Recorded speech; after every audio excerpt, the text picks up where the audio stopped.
हाँ तो प्यारे बच्चों, हम बात कर रहे हैं सप्रश्न व्याख्या की। सप्रश्न व्याख्या जब भी आपका प्रश्न आता है, चाहे वो गद्यांश का हो या पद्यांश का हो, थोड़ा सा सिर्फ अंतर रहता है।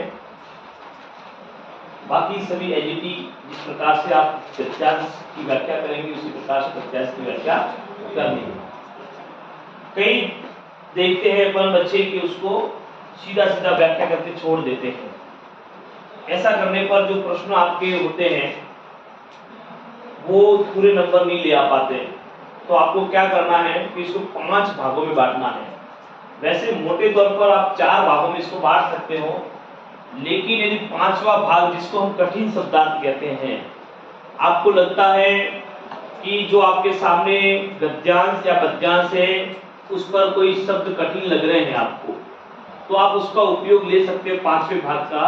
और सब यदि सरल है और आपको लगता है कि इसमें ऐसा कोई शब्द नहीं है जो कोई ज्यादा कठिन हो, तो लेने की आवश्यकता नहीं है, आप 4 भाग में ही कर सकते हैं। लेकिन मेरा ये मानना है कि आपको इसको 5 भागों में लेना चाहिए, क्योंकि कोई भी गद्यांश या पद्यांश हो उसमें 1-2 वर्ड या 2-4 शब्द हैं वो कहीं न कहीं कठिन नजर आते हैं। तो हमें कोशिश ये करनी चाहिए कि हमें उसको 5 भागों में डिवाइडेशन कर दें, विभाजित कर दें और फिर हम व्याख्या शुरू कर दें। तो आप देखेंगे सबसे पहला जो हमारा भाग होगा सप्रश्न व्याख्या करने का, तो वो सबसे पहला होगा कठिन शब्दार्थ। आप देख रहे हैं ये कठिन शब्दार्थ होगा।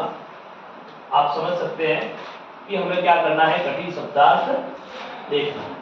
अब कठिन शब्दार्थ में आपको मैंने पहले ही बताया है कि 2 या 3 शब्द, 4 भी हो सकते हैं, मना नहीं है। यदि आप पूरे आपको लगता है कि 10 शब्द ऐसे हैं जो बहुत कठिन है जिसका मैं सरलीकरण कर सकता हूं, तो आपको करना है। उसमें घबराने की आवश्यकता नहीं है कि सर ने तो ऐसा बोला था 2 या 3, ऐसा कोई जरूरी है, आपकी स्वेच्छा है। उसको भी व्यवस्थित तरीके से लिखना है, शब्द और उसके बाद में उसका अर्थ, ऐसे उसका सरलीकरण करके फिर हम बढ़ते हैं प्रश्न की तरफ जो दूसरा भाग है। और हम देख सकते हैं कि तीसरा भाग इसका है संदर्भ और चौथा है व्याख्या, ये वाला, और 5वां आ जाता है विशेष। हम सबकी एक-एक की बातें करेंगे कि कौन सा भाग हमारे लिए कितना महत्वपूर्ण है और कैसे हमें उसे हल करना है, कैसे उसका उत्तर हमें देना है। जब सप्रश्न की बात करते हैं तो सबसे पहले बात आती है कठिन शब्दार्थ। आपको बता दिए उसको लिखना है। आप उसको लाइन से भी इस प्रकार से भी लिख सकते हैं, एक शब्द यहाँ पे एक यहाँ बीच में डैश करके, लेकिन सबसे बढ़िया तरीका होता है इस वाले में, एक तरफ शब्द एक तरफ अर्थ, फिर इसको नीचे से पूरा इस तरह से लाइन में चलना है। जैसे ये लाइन है आपकी, आप देखेंगे ये लाइन है, सभी आपकी कॉपी की लाइन है। तो कभी कभार तो क्या होता है हम ऐसे शब्दार्थ लिखते हैं, इसका अर्थ आ गया, फिर ये कॉमा कर दिए, चलते रहते हैं। कभी कभी या एक शब्द लिख दिया, अर्थ लिख दिया, शब्द लिख दिया, अर्थ लिख दिया। तो ये भी तरीका, दोनों तरीकों में जो इसमें आपको अच्छा लगे कि इसमें मैं ये करूंगा तो बढ़िया रहेगा, तो आपको करना है। ज्यादातर उसको लाइनों में लिखे तो भी बढ़िया, एक लाइन में एक शब्द अर्थ, तो ये आपके लिए बहुत अच्छा रहेगा। दूसरी बात अपन करते हैं प्रसंग की। ये तो सबसे जरूरी है कि आप शुद्ध लिखें। कई बच्चे क्या करते हैं, प्रसंग को ही ये जो अनुस्वार है आप प पे लगा देते हैं, तो वो गड़बड़ी हो जाती है। तो आपको सबसे पहले तो ये ध्यान देना है कि प्रसंग हमें सही से लिखना है, और उसके बाद जैसे मैंने लिखा है वैसे आपको नहीं लिखना है। मैंने आपको पहले बताया कि इस लाइन को छोड़नी है, लेकिन हमने यहाँ पर क्या किया है, एडजेक्टिव लिख दिया है। ये तरीका आपको लाइन छोड़ के उसके बाद करना है कॉपी में। जैसे ये दिख रहा है ना, प्रस्तुत पद्यांश, ये यहाँ से शुरू होता है, फिर वापस यहाँ से लाइन आती है।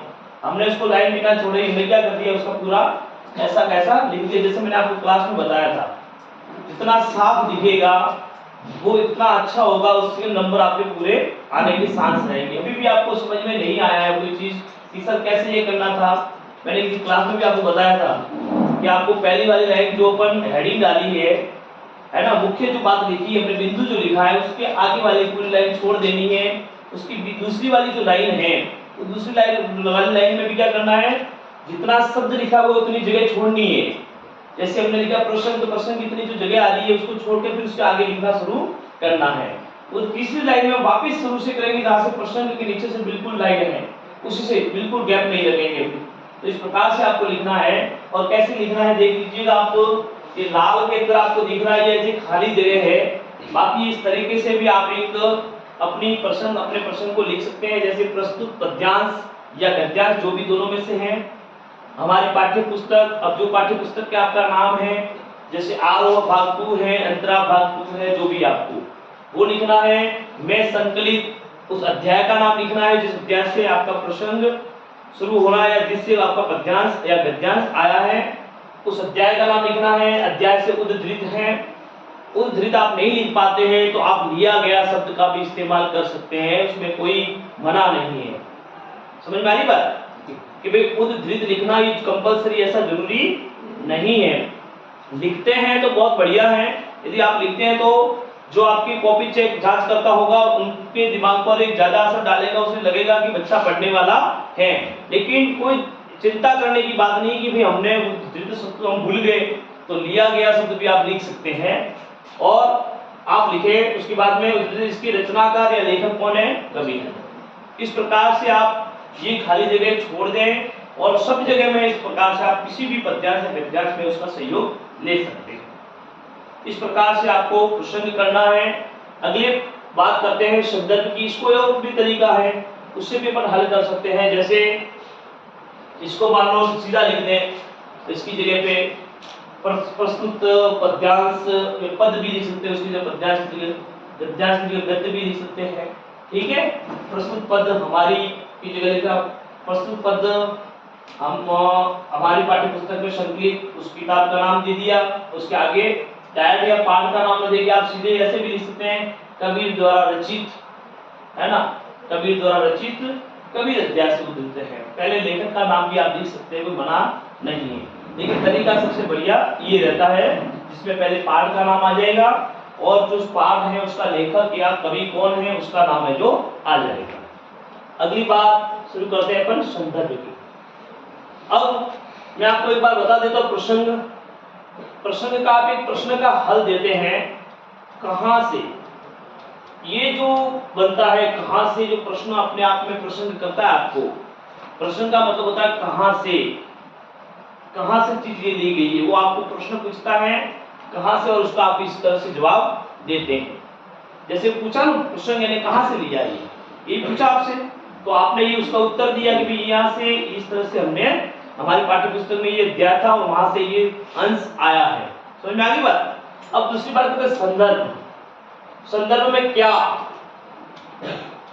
का उत्तर देता है, किसका उत्तर देता है, क्या का। इसमें क्या है, संदर्भ का मतलब जो आपके सामने पद्यांश या गद्यांश है उसके अंदर क्या है, क्या भाव है, क्या वर्णन किया गया है, क्या आपको समझाना चाह रहा है, वही आपको ये बताएगा संदर्भ। उसका उत्तर जो आप लिखोगे वो संदर्भ में आएगा। जैसे मैंने आपको लिखा है प्रस्तुत पद या गद्य, ये जो खाली जगह छोड़ी है उसमें आपका उसका भाव लिखना है, जो आपको समझाना वो गद्यांश चाह रहा है, जो आपको बतलाना चाह रहा है उस चीज को लिखनी है, फिर लास्ट में वर्णन किया गया है। ये जो खाली जगह आपने छोड़ी है ये वाली, आप उसके अंदर क्या करेंगे कि वो चीज लिखेंगे जो उस गद्यांश से पद्यांश में है।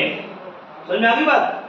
भाई जो इस गद्यांश में मान लो कोई भी गद्यांश है, हम पंछी उन्मुक्त गगन के पिंजर बंद न गा पाएंगे, ये वाला मान लो कविता आ गई, तो आप कहेंगे कि मनुष्य आजादी में किस प्रकार से जीवन जीता है उसी का यह वर्णन किया गया है, या मनुष्य को आजादी प्यारी लगती है उसका वर्णन किया गया है। कोई भी व्यक्ति गुलाम रहना पसंद नहीं करता। ये आपके समझने के आधार पर है कि आप उसको किस प्रकार से समझ रहे हैं। ये आ जाएगा आपका संदर्भ। फिर व्याख्या की हमेशा शुरुआत अच्छी होनी चाहिए और लगभग आपको कवि या लेखक के नाम से शुरुआत करनी चाहिए, जिससे और प्रभावी आपकी व्याख्या बन जाती है।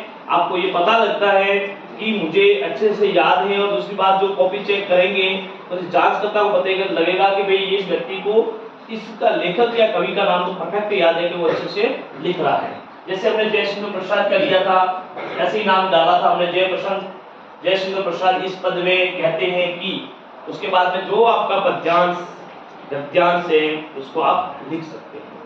दोनों चीजों में क्लियर डिसीजन लेना है।